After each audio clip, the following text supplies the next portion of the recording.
Good morning, good afternoon, and good evening. Welcome to the Doscinco Project. Wherever you are around the world, I'm glad you're tuned in to me. You hear me?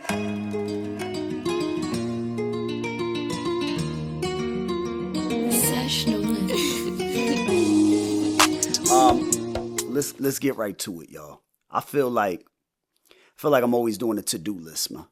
The moment I wake up, I just feel like I got a to-do list just rumbling through my head, you know? And the moment I wake up, my kids are constantly with these requests all the time. All the time. You know, they don't even say good morning. They come right into my room. Dad, can I go ride my bike? Dad, can you make me breakfast? You know, Dad, we ain't got no food in the house. Can you go to the store, go get me McDonald's? You know, Dad, and we got food in the fridge. But back in the day, we made ourselves peanut butter and jelly sandwiches. We put cheese on crackers and we ate that. You know, these kids is handicapped nowadays, man. I blame myself. I get it. I blame myself. But it just feels like a to-do list, y'all. Feels like every day you wake up as an adult to just do this never-ending list that just never gets to get completed.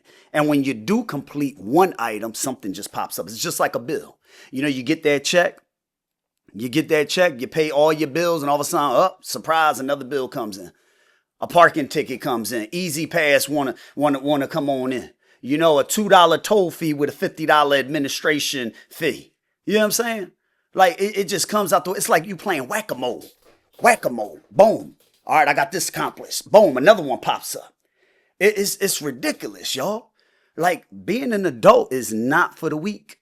It's not for the weak at all, you know? And it only gets tougher as you get older, because now you're battling all of this stuff in an older age. And I'm not there yet. You know, I'm turning 40 in October. I'm turning 40 in October, y'all. 1985, turning 40. You understand? But my back hurt. Yeah, my back hurt. I'm waking up with pain in my back. I'm waking up making sounds I never made before. You know, the moment I'm trying to get up out of bed, like I'm moaning for no reason. You know what I'm saying? So it's getting a little ridiculous.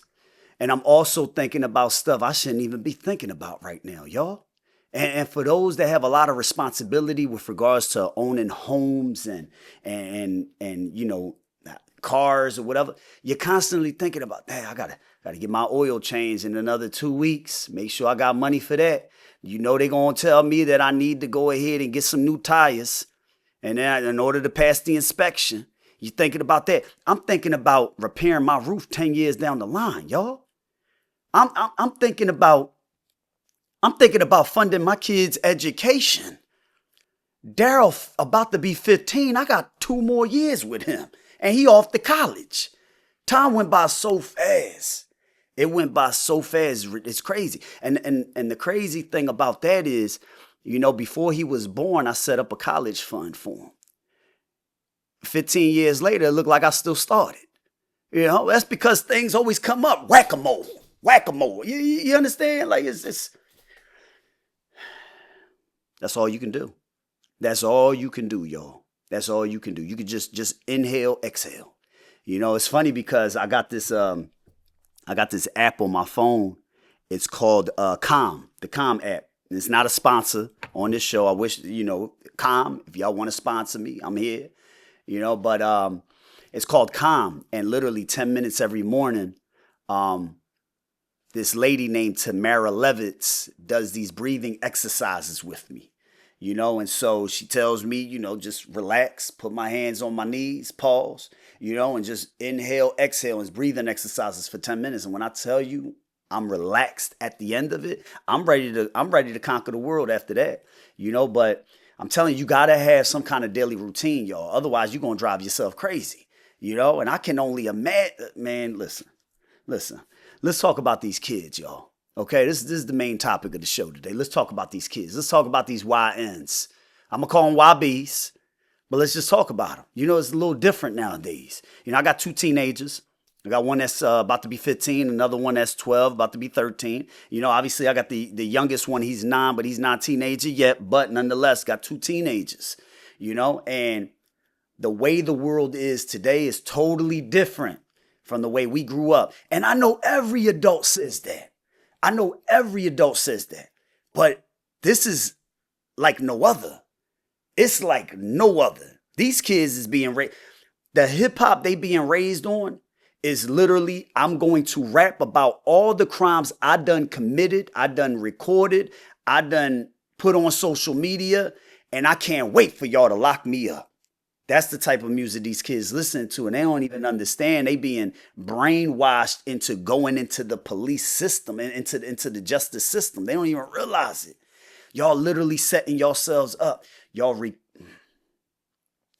They are literally recording themselves, committing crimes, then rapping about those crimes to get famous doing the crime. And they don't even realize the intended consequences that come about with that.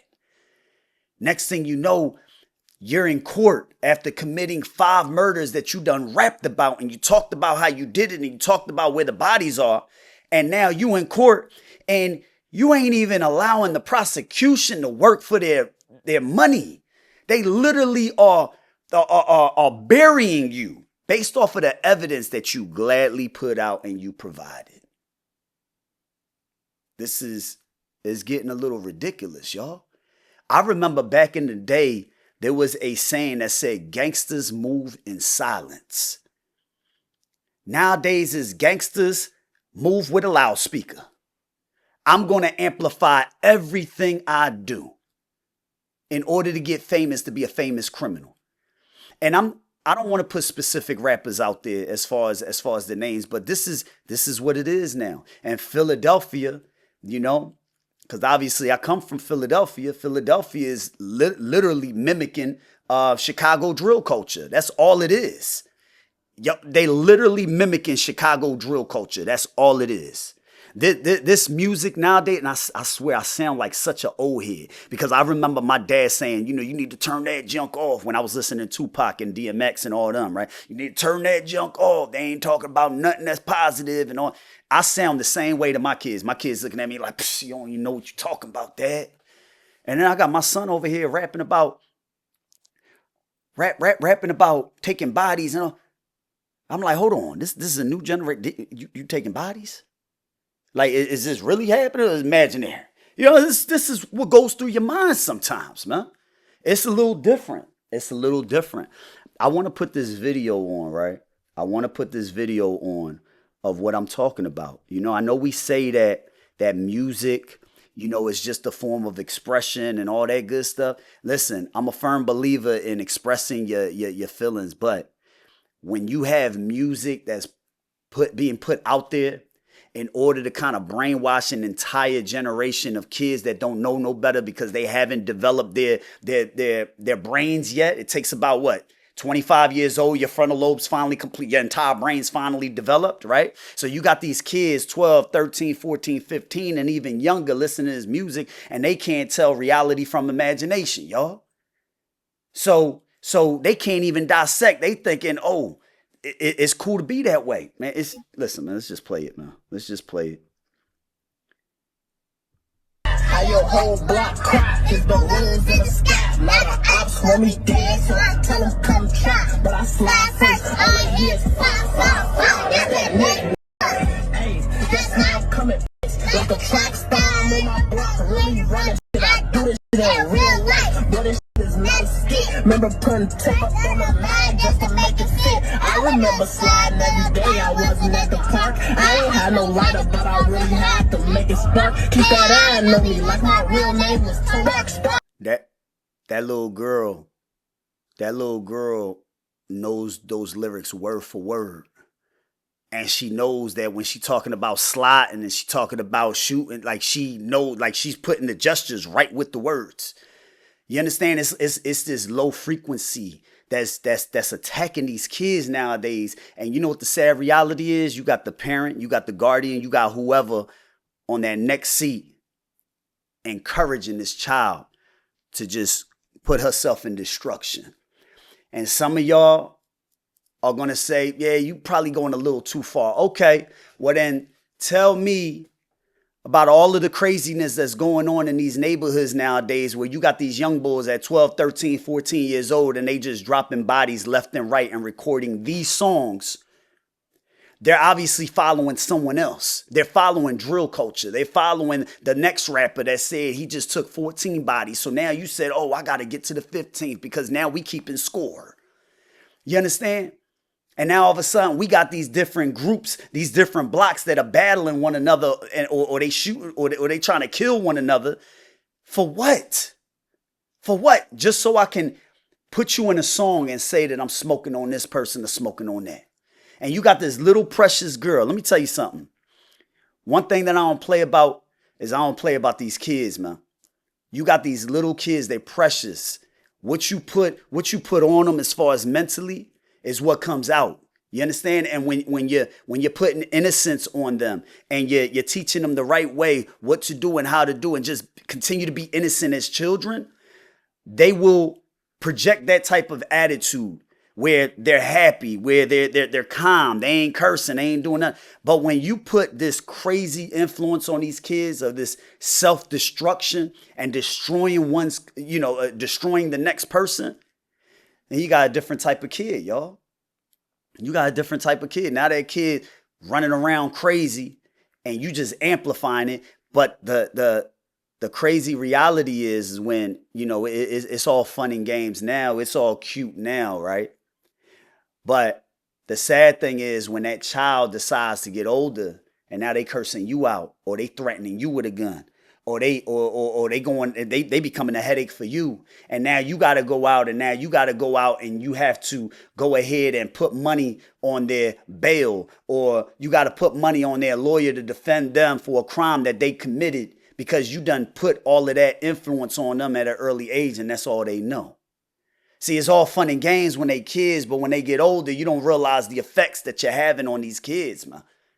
It's just sad. It's sad. And what makes it even worse is the fact that we don't even realize we're doing it to ourselves. All you got to do, and I'm not trying, listen, let's take it back. Let's take it back to the 1920s, 30s, 40s, 50s, or whatever, right? Where clearly you had individuals that were very racist towards another culture, another people, right? And they went and they did atrocious things to these individuals, right? Which were very harsh, and you can clearly see it. But now it's almost as if those racist individuals can wipe their hands clean and be like, I'm just going to let them do it to themselves. I'm just going to go ahead and let them project the music out there that's going to continually promote and create this propaganda of destroying oneself. And now we killing each other for what? For what? And it's kids that's doing it, y'all. It's kids that's doing it. And it's so sad because these kids don't even realize the decisions that they are making that will affect their life for their entire life, y'all. All they got to do is take one body and you locked up for the rest of your life. I don't care what nobody say. They trying 14 and 15, 13-year-olds as adults now. Okay, and these kids don't even realize what they're doing. Yeah, they may commit the act, but they don't really think about what they're doing. And then next thing you know, 10 years down the line, when their brains are finally developed, they're like, Dad, I did that crime when I was 13 years old. I didn't know what I was doing. I was so immature. And now I got to face the rest of my life in here in this prison. This is the sad reality, y'all. It's the sad reality. It really bothers me because, these kids, man, we got to protect our kids, man. We got to protect them. And it's so sad because I have teenagers of my own, and it's very difficult being a parent of teenagers. I never was a parent of a teenager before. This is all brand new to me, y'all. It's all brand new. And the crazy thing about this is, you can talk to these kids till you're blue in the face. They're going to do what they're going to do regardless. You hope and you pray that they listen to what you're saying. You hope and you pray that they're not going to move in the opposite direction that you're trying to remove them from. You're hoping and praying that they do the right thing as citizens. You hoping and you praying that they don't go into the prison system and they messed up for life. This is what us as parents, concerned parents, I'm not just saying anybody that can make a kid. Anybody can make a kid. It doesn't take a rocket scientist to do that. You understand? It doesn't take a rocket scientist to do that. You can literally Go ahead, conceive a child. You got 400 million or 400 trillion or 4 trillion sperm cells that come out. You know, when you have an intercourse, it doesn't take a rocket science. All you need is one sperm cell to create a child. It's all about raising that child, though. And it's all about raising them the right way. You know, not continuing that same old cycle, y'all. Not continuing that same old cycle. All it is a generation of pain, man. And I want to play this next video because this is the direct result of when a child is now being affected by the crime that they just committed, and now they see the judgment upon them and they realize, dag, like, this is my life now, you know? And it's sad because it was on the news. And anyway, let's just look at it. 16-year-old Sean Simpson had a meltdown in court when District Court Judge John Greenlee denied his bond and told him he might never see the light of day again. Court may impose a hold without bond. Court finds sufficient allegations to support the charges. Considering the relevant factors and the charges, he is ordered held without bond. Simpson started screaming, crying, and had to be held up by the courtroom bailiffs. Police charged the teenager with first-degree murder after they say he shot and killed Zaquavius Tank Dawkins and tried to kill another teen who was with Dawkins in a drive-by shooting. Dawkins, who is also 16, was walking to a store to pick up items for his disabled mother when it happened. Family members say the two got into an altercation last year that they thought had been resolved. Dawkins' grandmother said the senseless act of violence took the life of an honor roll student, a player on the varsity football team, and a good kid who did his best to take care of his disabled mother. You see what I'm saying, yo? You see what I'm saying? Not only are these kids not realizing what they're doing by going out there and killing, right? And they don't understand the consequences that come behind that. But now you're impacting the lives of other individuals. Now you're impacting the lives of these mothers, these fathers, these grandparents that now have to bury their child, you know, and now they got to deal with that for the rest of their life.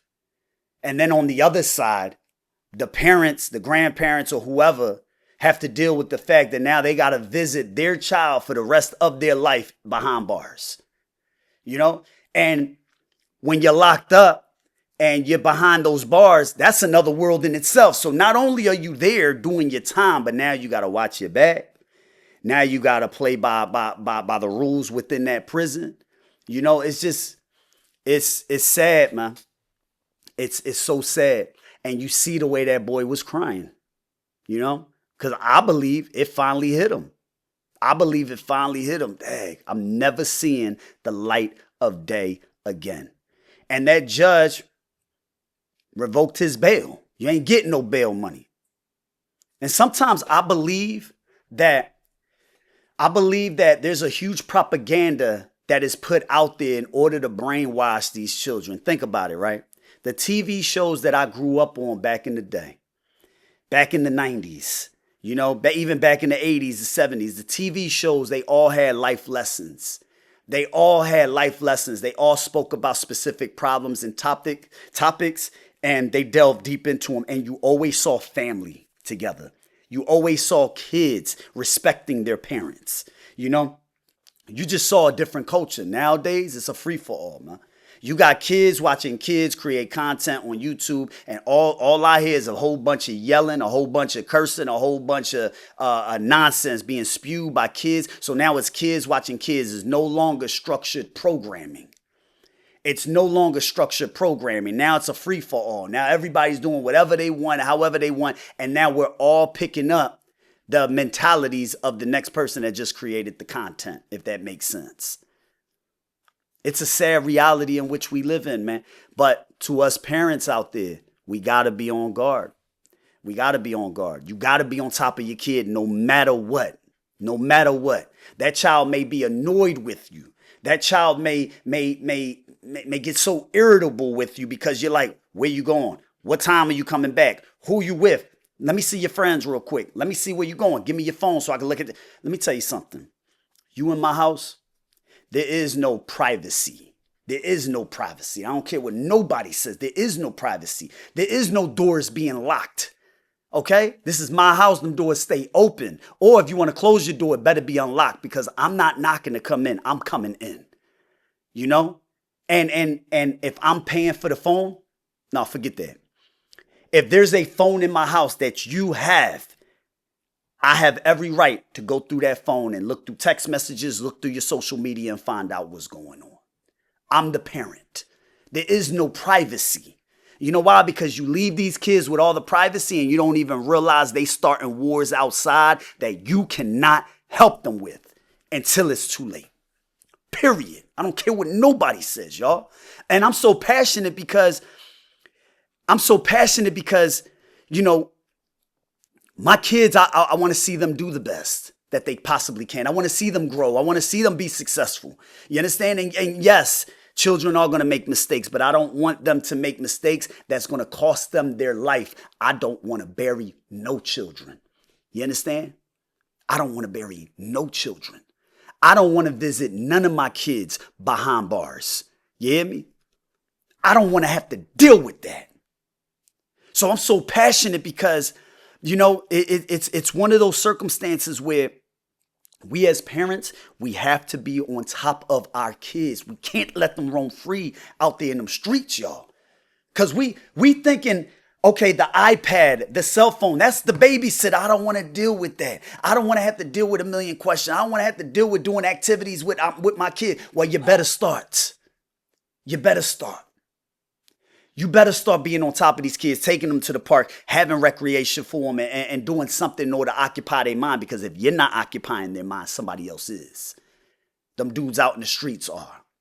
Their friend group is. Social media is. Social media is the biggest, it's the biggest babysitter, y'all. It's the biggest babysitter, man. And we letting these kids stay on electronic devices.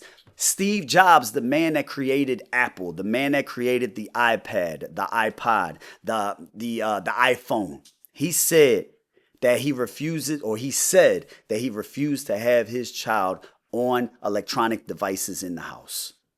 And he created it. Why? Because he knows the effects that these electronic devices have, man. We got to limit these kids from being on, you know, and it's difficult, y'all, but y'all got to create these cultures within your house. You understand? Because it's just a very difficult spot, man. It's a very difficult spot. And I'm going to be honest, man, some of these parents, some of y'all parents, man, some of y'all parents are a little off the hook. And sometimes you enabling your kids to just do wrong. You know, let's just look at the school system. I remember back in the day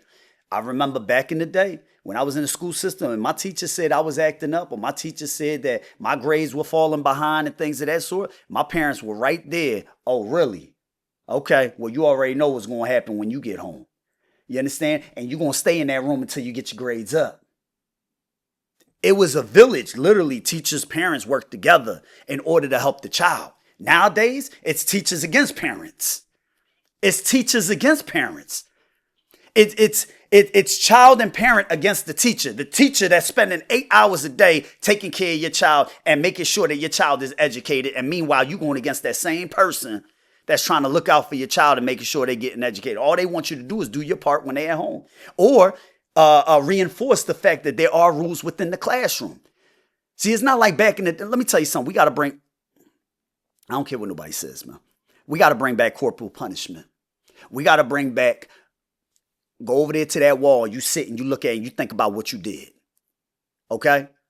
We got to bring back, I will not speak bad to the teacher, or I will not speak, y'all know what I'm talking, 1,000 times. I will not hit another student 1,000 times until that hand get tired. That's what we got to bring back, man. We got to bring back that type of stuff. That didn't kill nobody. We all survived. You know how many times I remember having to bring back. I remember I had to bring home something where it was like, I will not talk in class. I think I probably had to do that 1,000 times. That was like 10 or 20 sheets of paper. I had to do that over the weekend. And on top of that, I had to make sure that my parents signed it. You understand? I had to make sure that my parents signed it. And then I had to turn it back in. Not only was my hands hurt, but now my parents got wind of what I was doing. And now I know better not to do that again. These kids ain't got no rules nowadays, man. They do whatever they want. They can talk bad against the teachers and everything else, man. Let me tell you something. A lot of parents won't go to parent-teacher conference They won't go and pick up the report card for their child, but they'll show up the moment that cell phone get taken away. You understand? The moment the moment something's taken away from the child, all of a sudden now they popping up with no problem. There's plenty of excuses in the world on why you can't go and pick up your child's report card, because that ain't important. What's important is making sure my child get a cell phone back. The priorities are screwed up, y'all. And then you wonder why your kid running wild when they get older, because you enabled that type of activity. You enabled that type of activity. I don't want to be ranting today, y'all. But it is what it is, man. I'm going to play another video, and this lady, she actually speaks on how parents are in school. And it's the truth. I've seen it. My girlfriend is an educator within the school district, and she sees it. So it's not like it ain't nothing that hasn't been shown. But let's get right to it, man. I'ma say it because it ain't enough people saying it. Some of y'all send them kids to school because you just need a break from their ass, but you don't worry about the hell that they're causing these teachers. You taught them kids how to cuss, twerk, and talk back, but you forgot to teach them how to sit down, shut up, and listen. Some of these kids know every TikTok dance there is, but don't know how to raise their hand before they speak. And then when the teacher reaches out to the parent to try to get some assistance for this mini menace, you got an issue and make every excuse in the book for why your child is acting up. That's not ADHD, ma'am. That's ain't no damn home training. I seen a motherfucking kid tell a teacher, my mama said you can't tell me what to do. She can't tell you what to do, and that's the problem. Can you imagine being a teacher, and before you can even teach academics, you got to teach basic manners to these unruly ass children, and then you have to deal with a parent who gets offensive about you telling them about their child. And then we wonder why teachers is just upset, and we wonder why teachers is spazzing out, when you wonder why teachers don't want to teach nobody kids nowadays. Come on, y'all. We have to have structure. It's all about structure. I don't care what nobody says. Let me tell you something. When my kids went to school, and I made it a point to talk to the principal, vice principal, teachers, everybody involved in my child's life when they're away from me for 8 hours out the day, I made sure a point to let them know this is the way you communicate with me. This is my email address. This is my phone number. This is my text message. Whatever you need to do to get a hold of me. And I'm going to check on my child's progress. How are they doing in school? Grades is good? Okay, cool. How's their behavior? They wildin', they acting up? Cool. I'll be at the school later on today. I'll be at the school later on this week. Let's set up a meeting. Let's sit down. And I make sure I have a point to have my child right there while we discussing what that child is doing in the school. That's how you build it. That's how you build it, y'all. That's how you build that village that we need in order, because you got to understand, yes, it is the job of these teachers to teach, but it is not the job of these teachers to be little correctional officers, behavioral specialists and everything. That's your job at home, to educate your child on how to behave when they go into class, okay, about how to respect adults. And then we wonder why these kids are so unruly and why they out there and they not respecting their adults. I mean, their elders, y'all. It's ridiculous, man. We got to do a better job as parents. We have to do a better job, because at the end of the day, these kids, they didn't ask to be brought into this world. We bring them into this world. It is our obligation in order to take care of them. It is our obligation in order to make sure that they have the best possible opportunities ever, in order to make sure that they prosper in life. So that way, when we're dead and gone and we're not here anymore, they will thrive and they will go ahead and teach the next generation. So your lessons will continue to live on when you're gone. That's what it's all about. That's what it's all about, y'all. I'm going to play this last. It ain't the last video, but I thought it was funny. I thought it was funny. You know, we got to cheer it up a little bit, you know. But this is pretty much. This is. We need a little laughter, y'all. I know it's a little intense today. I get it. I understand it's a little intense today, but it's the truth, man. It's the truth. I'm really passionate about, making sure these kids is on the right direction, going down the right direction. Because like Frederick Douglass said, he says easy to repair. What he says, easy to, something about broken kids. I mean, no, repair young men than to something broke. See, ADHD, y'all, my bad. Y'all look it up on Google. You know what I'm talking about. But anyway, let's play this video, man. I think this was from like Scare Straight. This was from Scare Straight. It was hilarious. Just look at the reaction of that boy. of that that young kid. Let's look at the reaction of it. I want you to hold this for me. Here, hold this. This Kool-Aid. We put this on just like you. Lick your lips. Now stick your hand in that Kool-Aid. Just stick it in there. Now take your finger, just do this to the bottom one. Come here. Now I kiss you, you orange flavor mother. Let me tell. I know. Listen, you guys, it's hilarious because that kid's just doing exactly what that grown man is telling him to do. You understand? He ended up taking that Kool-Aid, putting it right on the bottom of his lip, and then you seen the reaction of that child when that adult, when that inmate ended up saying, "I ought to kiss you, you orange flavor." It was hilarious, but that's what these adult men in these prison cells that have been there for 20, 30 years will literally rob the innocence of these children coming in, not understanding what they just put themselves in. That's a snippet. That's a snippet. That's what we see. So it's on us to make sure that we do the best possible things in order to make sure that our kids are raised right, y'all. And again, I don't want anybody to have a guilt trip if their kid turns out wrong and they say, well, I kind of did this wrong. I kind of did. No. We got to try to do everything possibly in order to make sure that our kids are going in the right direction. So that way, if anything, God forbid, was to go wrong, we can at least say we did the best possible job that we could possibly be doing as parents. You know, we can't save everybody. Some kids are just going to do what they're going to do, but we don't want to give them the ammo in order to do it. We want to make sure that we're not enablers. We want to make sure that we're out here regulating and we are providing with the best opportunities in order to thrive. Now, if they decide they want to go the wrong route, then that's on them. Those are choices that they are making. And I always tell my kids this. I always say in life, you have choices. It is on you to make the best possible decision in your life that will put you in the best possible direction. Okay? You are educated enough to understand that this choice is going to lead me here and this choice is going to lead me there. Simple. And if you don't understand, that's what I'm here for.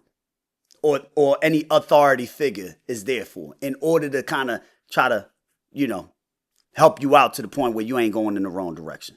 Anyway, it is what it is, y'all. But this was a good discussion, man.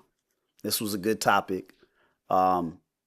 It's sad, man. It's a scary world in which we live in today. I know every generation says, back in my day, we ain't have to do back in. Nah, this is different. This is different. These kids is literally on demon time, and they are proud to say that too. Back in the day, we couldn't even say, the moment you said demon or devil, we was like, yeah, this person weird, man. They little devil worshipers. They little weird. No, these people, they proud to say they're on demon time. Now, they even got the emoji, and they put that all over. It's just ridiculous, man. But anyway, listen, thank you so much for watching, you guys. Thank you so much for watching. Again, good morning, good afternoon, good evening, wherever you're listening to this, wherever you are watching this.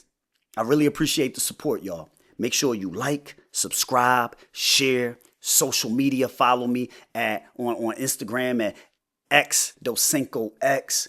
Go to YouTube, the Doscinco Project. Listen, we in the building, y'all. We got planes to catch. We ain't got no time for the nonsense.